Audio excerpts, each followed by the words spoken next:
नमस्ते शिवाय, नमस्तुभ्यम, हर हर महादेव, ओम नमः शिवाय, जय भोलेनाथ। आप सभी भक्तों पर भोलेनाथ की कृपा सदा सर्वदा बनी रहे। भक्तों, आज श्रवण करेंगे श्री शिव महापुराण की 12वें दिन की कथा। यह कथा हमें और भी निकट ले जाती है भगवान शिव की अनंत महिमा के। यह अध्याय केवल कथा नहीं बल्कि आत्मा को छू लेने वाला अनुभव है, जिसमें भक्ति की गहराई और शिव की करुणा एक साथ बहती है। जो श्रद्धा से इसे सुनता है उसके जीवन के सभी दोष, रोग और कष्ट मिटने लगते हैं और हर दिशा में कल्याण के द्वार खुलते हैं। तो आइए मन को एकाग्र करें और श्री शिव महापुराण की दिव्य कथा में डूब जाए। इसी मंगल कामना के साथ आज की इस कथा का शुभ आरंभ करती हूँ। प्रेम से बोलिए ओम नमः शिवाय। ओम नमः शिवाय, हर हर महादेव। प्यारे भक्तों, रसपान करेंगे फाल्गुन मास कथा अध्याय 24।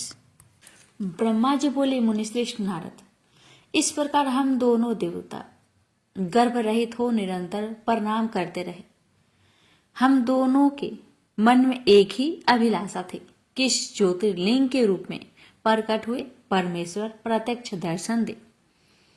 दीनों के प्रतिपालक, अहंकारियों का गर्भ चूर्ण करने वाले तथा सबके प्रभु अविनाशी शंकर हम दोनों पर दयालु हो गए। उस समय वहां उन सुरश्रेष्ठ से ओम ओम ऐसा शब्द रूप नाद प्रकट हुआ जो स्पष्ट रूप से प्लुप्त स्वर में सुनाई दे रहा था। जोर से प्रकट होने वाले उस शब्द के विषय में यह क्या है, ऐसा सोचते हुए समस्त देवताओं के आराध्य भगवान विष्णु मेरे साथ संतुष्ट चित्त से खड़े रहे। वे सर्वथा वैर भाव से रहित थे। उन्होंने लिंग के दक्षिण भाग में सनातन आदि वर्ण आकार का दर्शन किया। तदंतर उत्तर भाग में उकार का, मध्य भाग में मकार का और अंत में ओम इस नाद का साक्षात दर्शन किया। हे ऋषि श्रेष्ठ, दक्षिण भाग में प्रकट हुए आदि वर्ण आकार को सूर्य मंडल के समान तेजोमयी देखकर उन्होंने उत्तर भाग में उकार वर्ण को अग्नि के समान देखा। हे मुनि श्रेष्ठ, इसी तरह उन्होंने मध्य भाग में मकार को चंद्र मंडल के समान देखा। तदंतर उसके ऊपर शुद्ध अष्टापिक मणि के समान निर्मल प्रभास युक्त तुड़ी यातीत अमल निष्कल निरूप द्रव निर्धंत अद्वितीय शून्यमयी ब्रह्म और अभ्यंतर के भेद से रहित, ब्रह्म भयंतर भेद से युक्त, जगत के भीतर और बाहर स्वयं ही स्थित, आदि मध्य और अंत से रहित, आनंद के आदि कारण तथा सबके परम आश्रय, सत्य आनंद एवं अमृत स्वरूप पर ब्रह्मा का साक्षात्कार किया। उस समय श्री हरि यह सोचने लगे कि यह अग्नि स्तंभ यहाँ कहाँ से प्रकट हुआ है। हम दोनों फिर इसकी परीक्षा करें। मैं इस अनुपम अग्नि स्तंभ के नीचे जाऊंगा। ऐसा विचार करते हुए श्री हरि ने वेद और शब्द दोनों के आवेश से युक्त विश्वात्मा शिव का चिंतन किया। तब वहां एक ऋषि प्रकट हुए जो ऋषि समूह के परम सारूप माने जाते हैं।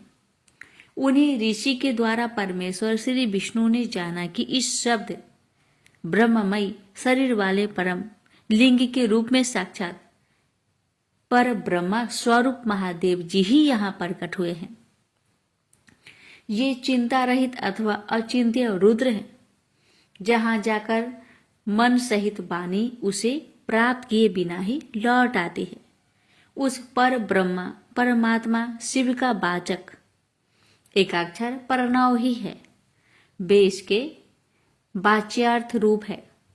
उस परम कारण ऋतु सत्य आनंद एवं अमृत स्वरूप परात्पर पर ब्रह्मा को इस एकाक्षर द्वारा ही जाना जा सकता है। प्रणव के एक अक्षर आकार से जगत के बीजभूत अंड जन्मा भगवान ब्रह्मा का बोध होता है। उसके दूसरे एक अक्षर उकार से परम कारण स्वरूप श्री हरि का बोध होता है और तीसरे एक अक्षर मकार से भगवान नील लोहित शिव का ज्ञान होता है। आकार सृष्टि करता है, उकार मोह में डालने वाला है और मकार नित्य अनुग्रह करने वाला है। मकार बोधे सर्वव्यापी शिव बीजी बीज मात्रा के स्वामी हैं और अकार संज्ञक मुझ ब्रह्मा को बीज कहा जाता है। उकार संज्ञक श्री हरि योनि है। प्रधान और पुरुष के भी ईश्वर जो महेश्वर है वे बीजी बीज और योनि भी है। उन्हीं को नाद कहा गया है। बीजी अपनी इच्छा से ही अपने बीज को अनेक रूपों में विभक्त करके स्थित है। इन बीजी भगवान महेश्वर के लिंग से आकार रूप बीज प्रकट हुआ, जो उकार रूप योनि में स्थापित होकर सब और बढ़ने लगा। वह स्वर्णमयी अंड के रूप में ही बताने योग्य था। उसका अन्य कोई विशेष लक्षण नहीं लक्षित होता था। वह द्रव अंड अनेक वर्षों तक जल में ही स्थित रहा। तदंतर 1000 वर्ष के बाद उस अंड के 2 टुकड़े हो गए, जल में स्थित हुआ। वह अंड अनजन्मा ब्रह्मा जी की उत्पत्ति का स्थान था और साक्षात महेश्वर के आघात से ही फूटकर 2 भाग में बट गया था। उस अवस्था में ऊपर स्थित हुआ। उसका स्वर्णमयी कपाल बड़ी शोभा पाने लगा। वही धूलोक के रूप में प्रकट हुआ तथा जो उसका दूसरा नीचे वाला कपाल था वही यह 5 लक्षणों से युक्त पृथ्वी है। उस अंड से चतुर्भुज ब्रह्मा उत्पन्न हुए, जिनकी क संज्ञा है। वे समस्त लोकों के अस्पष्टा है। इस प्रकार वे भगवान महेश्वर ही अ, उ और म इन त्रिविध रूप में वर्णित हुए हैं।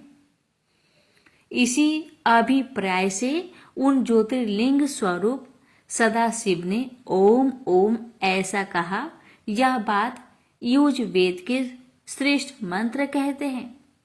युज वेद के श्रेष्ठ मंत्रों का यह कथन सुनकर ऋचाओं और समान मंत्रों ने भी हमसे आदर पूर्वक यही कहा, हे हरे, हे ब्राह्मण, यह बात ऐसी ही है। इस तरह देवेश्वर शिव को जानकर श्री हरि ने शक्ति संभूत मंत्र द्वारा उत्तम एवं अभो उदय से शोभित होने वाले उन महेश्वर देव का सत्वन किया।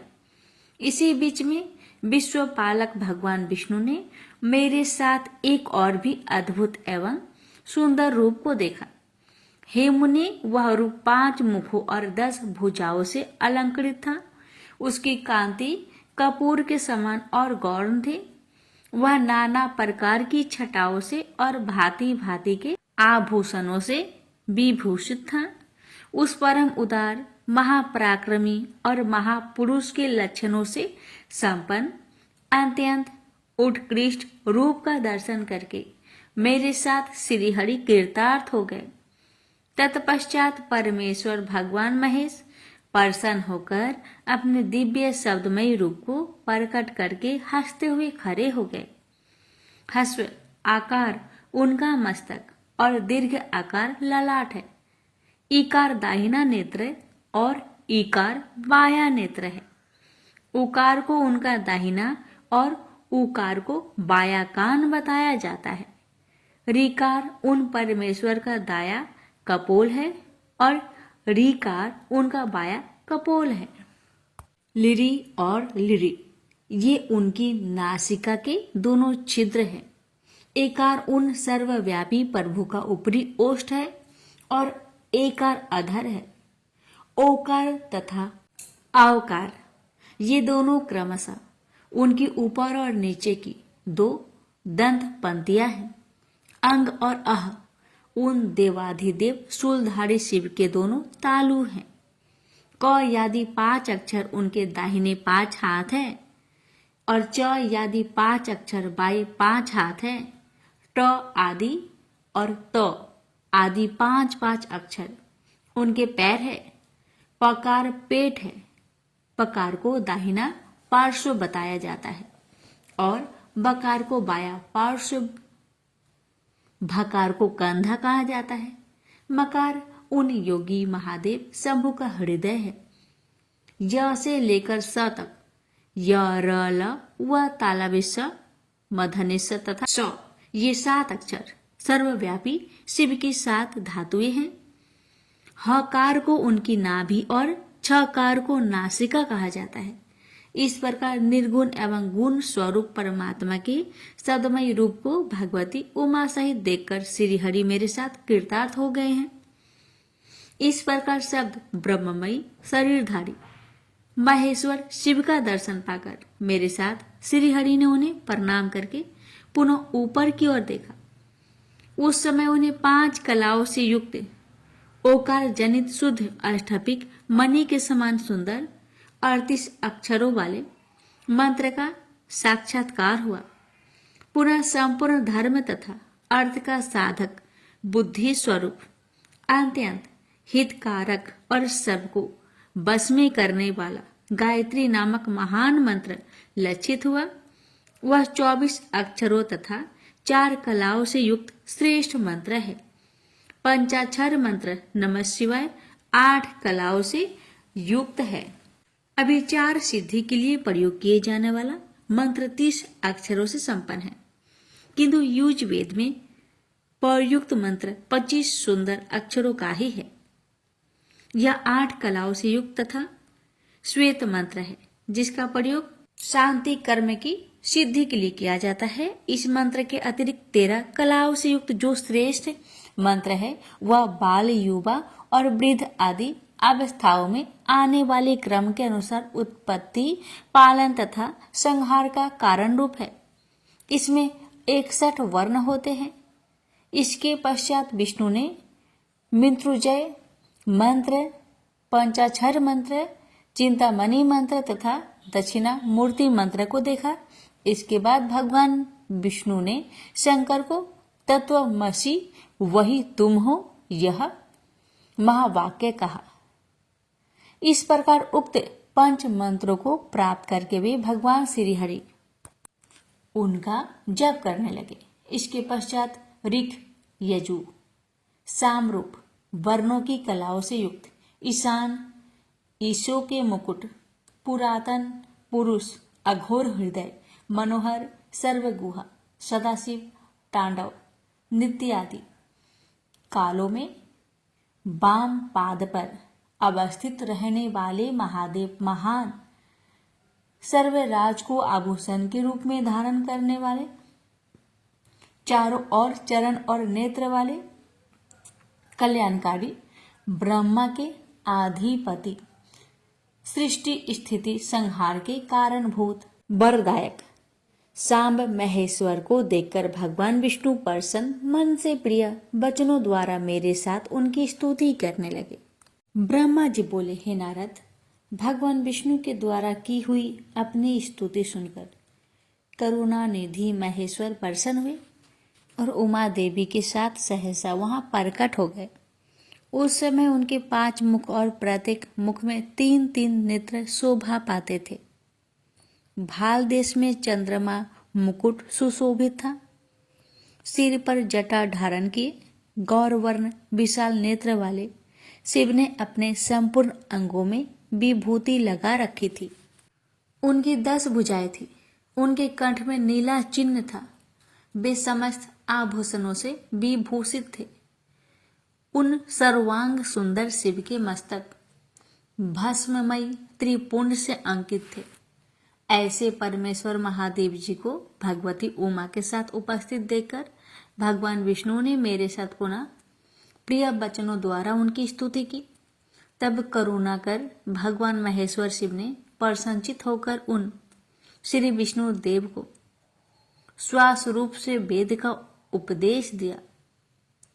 हे मुने, उसके बाद शिव ने परमात्मा श्री हरि को गुहा ज्ञान प्रदान किया। फिर उन परमात्मा ने कृपा करके मुझे भी वह ज्ञान दिया। वेद का ज्ञान प्राप्त कर कृतार्थ हुए। भगवान विष्णु ने मेरे साथ हाथ जोड़कर महेश्वर को नमस्कार करके पुनः उनसे पूछा।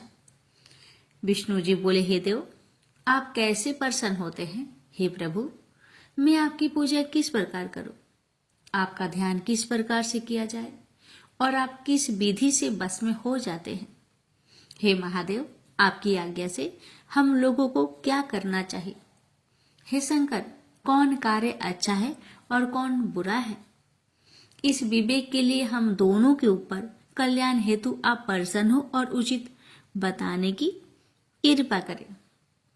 हे महाराज, हे प्रभु, हे शिव, हम दोनों पर कृपा करके यह सब एक अन्य जो कहने योग है वह सब हम दोनों को अपना अनुचर समझकर बताएं।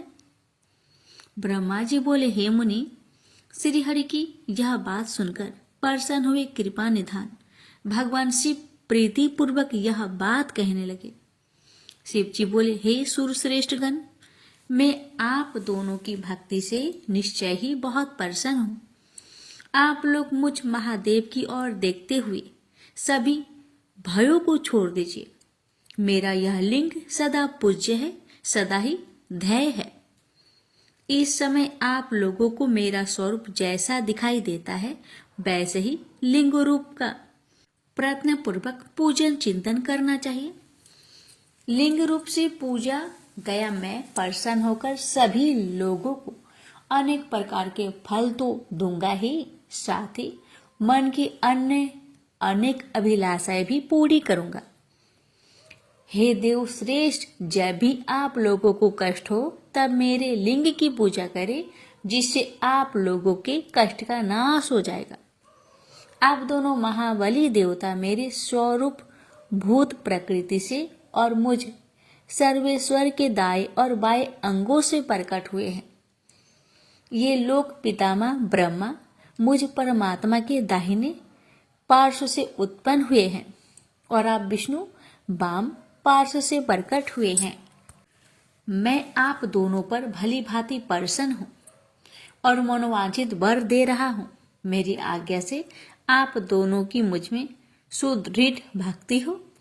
हे विद्वानों, मेरी पार्थिव मूर्ति बनाकर आप दोनों उसकी अनेक प्रकार से पूजा करें। ऐसा करने पर आप लोगों को सुख प्राप्त होगा।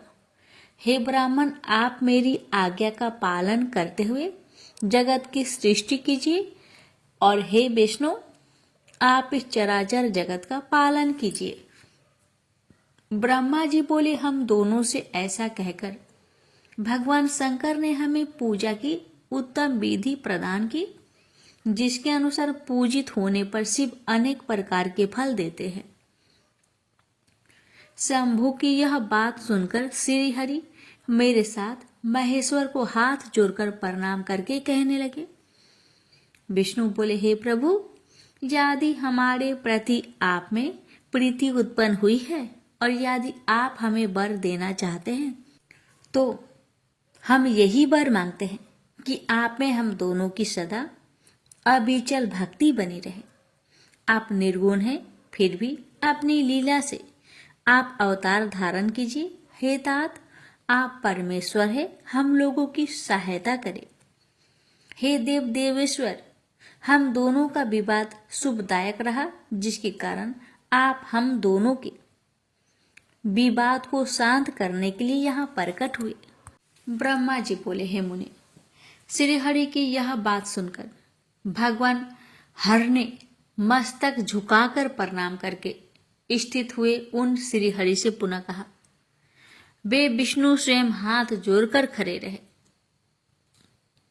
श्री महेश बोले, मैं सृष्टि पालन और संहार का कर्ता, सगुण निर्गुण निर्विकार सच्चिदानंद लक्षण वाला तथा पर ब्रह्मा परमात्मा हूँ।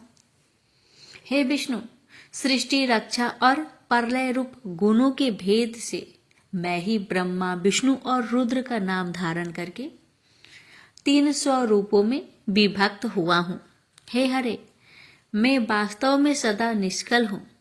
हे विष्णु, आपने और ब्रह्मा ने मेरे अवतार के निमित्त जो मेरी स्तुति की है उस प्रार्थना को मैं अवश्य सत्य करूंगा, क्योंकि मैं भक्त वत्सल हूं।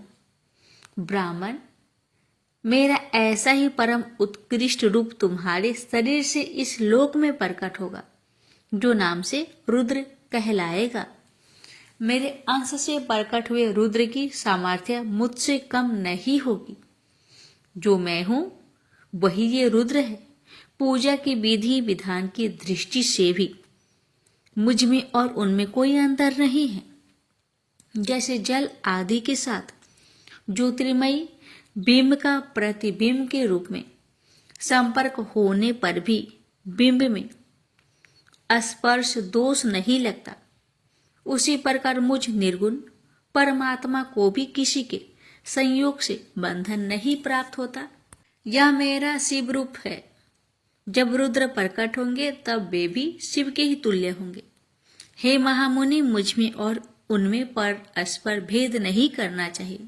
वास्तव में एक ही रूप सब जगत में व्यवहार निर्वाह के लिए दो रूप में विभक्त हो गया है। अतः शिव और रुद्र में कभी भी भेद नहीं मानना चाहिए। शिव और रुद्र में भेद वैसे ही नहीं है जैसे एक स्वर्ण खंड में सम रूप से एक ही वस्तुत्व विद्यमान रहता है, किंतु उसी का आभूषण बना देने पर नाम भेद आ जाता है। वस्तुत्व की दृष्टि से उसमें भेद नहीं होता। जिस प्रकार एक ही मिट्टी से बने हुए नाना प्रकार के पात्रों में नाम और रूप का तो भेद आ जाता है, किंतु मिट्टी का भेद नहीं होता, क्योंकि कार्य में कारण की ही विद्यमानता दिखाई देती है। ये देवों, निर्मल ज्ञान वाले श्रेष्ठ विद्वानों को यह जान लेना चाहिए। ऐसा समझकर आप लोग भी शिव और रुद्र में भेद बुद्धि वाली दृष्टि ना देखें। वास्तव में सारा दृश्य ही मेरा शिव रूप है, ऐसा मेरा मत है। मैं, आप, ब्रह्मा तथा जो ये रुद्र प्रकट होंगे, वे सब के सब एक रूप है। इनमें भेद नहीं है। भेद मानने पर अवश्य ही बंधन होगा। तथापि मेरे शिव रूप को ही सर्वदा सनातन मूल कारण सत्य ज्ञानमयी तथा अनंत कहा गया है। ऐसा जानकर आप लोगों को सदा मन से मेरे यथार्थ स्वरूप का ध्यान करना चाहिए। हे ब्राह्मण, सुनिए, मैं आपको एक गोपनीय बात बता रहा हूं। आप दोनों प्रकृति से उत्पन्न हुए हैं, किंतु ये रुद्र प्रकृति से उत्पन्न नहीं है। मैं अपनी इच्छा से स्वयं ब्रह्मा जी की भ्रुकुटी से प्रकट हुआ हूं। गुणों में भी मेरा प्राकट्य कहा गया है। जैसा कि लोगों ने कहा है कि हर तामस प्रकृति के हैं, वास्तव में उस रूप में अहंकार का वर्णन हुआ है। उस अहंकार को केवल तामस ही नहीं, वैकारिक स्वास्तिक भी समझना चाहिए। स्वास्तिक देवगण वैकारिक अहंकार की ही सृष्टि है। यह तामस और स्वास्तिक आदि भेद केवल नाम मात्र का है, वस्तुतः नहीं है। वास्तव में हर को तामस नहीं कहा जा सकता। हे ब्राह्मण, इस कारण से आपको ऐसा करना चाहिए। हे ब्राह्मण, आप सृष्टि के निर्माण बने और श्रीहरि इसका पालन करने वाले हो। मेरे अंश से प्रकट होने वाले जो रुद्र हैं, वे इसका प्रलय करने वाले होंगे। ये जो उमा नाम से विख्यात परमेश्वरी प्रकृति देवी है, इन्हीं की शक्तिभूता बांग देवी ब्रह्मा जी का सेवन करेगी। पुनः इस प्रकृति देवी से वहां जो दूसरी शक्ति प्रकट होगी, वे लक्ष्मी रूप से भगवान विष्णु का आश्रय लेगी। तदंतर पुनः काली नाम से जो तीसरी शक्ति प्रकट होगी, वे निश्चय ही मेरे अंशभूत रुद्रदेव को प्राप्त होगी। वे कार्य की सिद्धि के लिए वहां ज्योति रूप से प्रकट होगी। इस प्रकार मैंने देवी की शुभ स्वरूपा पराशक्तियों को बता दिया। उनका कार्य क्रमशः सृष्टि पालन और संहार का संपादन ही है। हे सूरश्रेष्ठ, ये सब की सब मेरी प्रिया प्रकृति देवी की अंशभूता है। हे हरे, आप लक्ष्मी का सहारा लेकर कार्य कीजिए। हे ब्राह्मण, आप प्रकृति की अंशभूता बाघ देवी को प्राप्त कर मेरी आज्ञा के अनुसार मन से सृष्टि कार्य का संचालन करे और मैं अपनी प्रिया की अंशभूता परात पर काली का आश्रय लेकर रुद्र रूप से परलय संबंधी उत्तम कार्य करूंगा। आप सब लोग अवश्य ही संपूर्ण आश्रमों तथा उनसे भिन्न अन्य विविध कार्य द्वारा चारों वर्णों से भरे हुए लोक की सृष्टि एवं रक्षा आदि करके सुख पाएंगे। हे हरे, आप ज्ञान विज्ञान से संपन्न तथा संपूर्ण लोकों के हितैषी हैं, अतः अब आप मेरी आज्ञा से जगत में सब लोगों के लिए मुक्तिदाता बने। मेरा दर्शन होने पर जो फल प्राप्त होता है वही फल आपका दर्शन होने पर भी प्राप्त होगा। मैंने आज आपको यह वर दे दिया, यह सत्य है, यह सत्य है, इसमें संचय नहीं है। मेरे हृदय में विष्णु है और विष्णु के हृदय में मैं हूँ। जो इन दोनों में अंतर नहीं समझता वही मेरा मन है, अर्थात वही मुझे प्रिय है। श्री हरि मेरे बाएं अंग से प्रकट हुए हैं, ब्रह्मा दाहिने अंग से उत्पन्न हुए हैं और महाप्रलयकारी विश्वात्मा रुद्र मेरे हृदय से प्रदुभूत हुए हैं।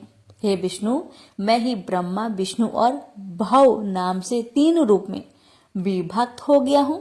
मैं रज आदि तीनों गुणों के द्वारा सृष्टि पालन तथा संहार करता हूँ। शिव गुणों से भिन्न है और वे साक्षात प्रकृति तथा पुरुष से भी परे हैं। वे अद्वितीय नित्य अनंत पूर्ण एवं निरंजन पर ब्रह्म है। तीनों लोकों का पालन करने वाले श्री हरि भीतर तमोगुण और बाहर सत्वगुण धारण करते हैं। त्रिलोकी का संहार करने वाले रुद्रदेव भीतर सत्वगुण और बाहर तमोगुण धारण करते हैं तथा त्रिभुवन की सृष्टि करने वाले ब्रह्मा जी बाहर और भीतर से भी रजोगुणी ही हैं। इस प्रकार ब्रह्मा विष्णु तथा रुद्र इन तीनों देवताओं में गुण हैं, परंतु शिव गुणातीत माने गए हैं। हे विष्णु, आप मेरी आज्ञा से इन सृष्टिकर्ता पितामह का प्रसन्नता पूर्वक पालन कीजिए। ऐसा करने से आप तीनों लोकों में पूजनीय होंगे। ये रुद्र आपके और ब्रह्मा के सेव्य होंगे, क्योंकि त्रिलोक्य के लयकर्ता ये रुद्र शिव के पूर्ण अवतार है। पद्म कल्प में पितामह आपके पुत्र होंगे। उस समय आप मुझे देखेंगे और वे ब्रह्मा भी मुझे देखेंगे। ऐसा कहकर महेश हर सर्वेश्वर प्रभु अतुलनीय कृपा कर पुनः प्रेम पूर्वक विष्णु से कहने लगे। प्रेम से बोलिए हर हर महादेव।